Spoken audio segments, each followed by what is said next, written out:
Assessing the crowded Napa Valley College shelter Wednesday afternoon, Heather Fieser, 74, had one conclusion: I think they emptied Calistoga here. The shelter, located in the college gym, swelled overnight to 688 people once a mandatory evacuation was issued in the pre-dawn Wednesday to nearly half of Calistoga, said Jody Kimbrell, shelter manager with the Red Cross.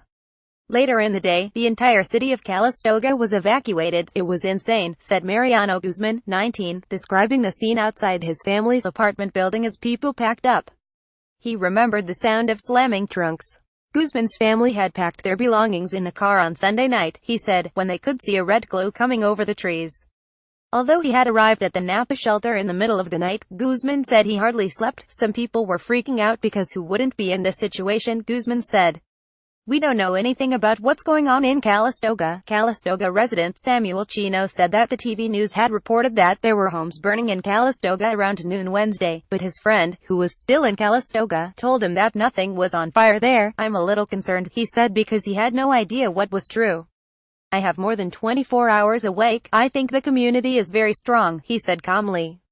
It's okay to lose material possessions, he said, as long as lives aren't lost. Local taco trucks lined up in front of the college gymnasium on Wednesday while residents continued to drop off clothing and food donations to the Red Cross, the shelter operator.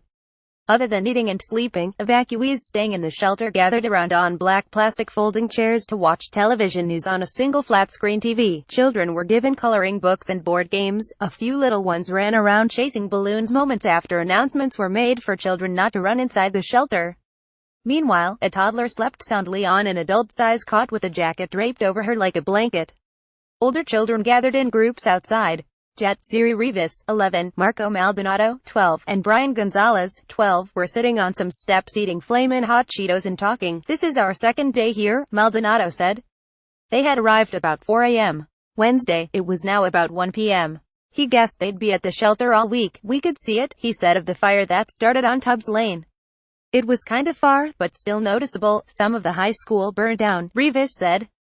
She was immediately told by another Calistoga youth that that was only a rumor. Rivas said that she and her friends know a lot of people at the shelter since it's about all of Calistoga. Some people, though, went to motels in Vallejo, she said. Amanda Garcia and her parents had stayed in the parking lot of the shelter overnight after leaving their home in Angwin. They wanted to get ahead of the fire, just in case, and planned on driving to her brother's house in Riverside Wednesday afternoon. Last night all of this was empty, she said of lot. This morning when we woke up, we were surrounded, added her father, Cesar Garcia. By 11 a.m., the parking lot facing Highway 221 was nearly full, packed with personal vehicles, trailers and RVs. Since they left before their home was in any danger, they had some time to pack important things like photographs and documents. We had time, thank God, to grab pictures from our 3 kids when they were little, Cesar Garcia said.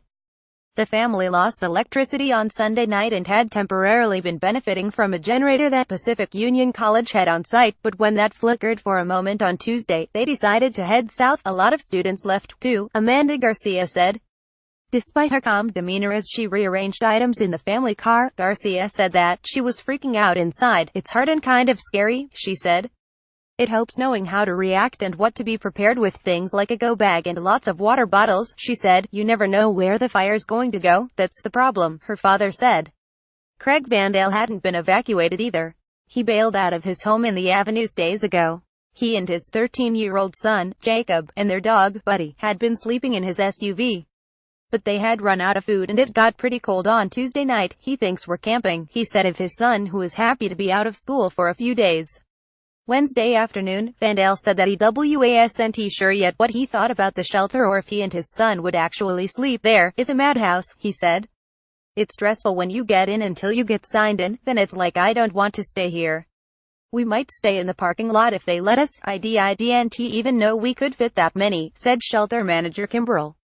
Later that afternoon, overflow of about 100 people were scheduled to be transported to a shelter at St. Apollinaris Catholic Church in North Napa, which had already been housing a dozen evacuees since Monday. There were more than 300 people staying at Crosswalk Church on 1st Street.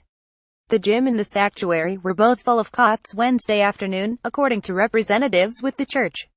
A 4th shelter in the county was opened at American Canyon High School following a full evacuation of the city of Calistoga at about 3 p.m.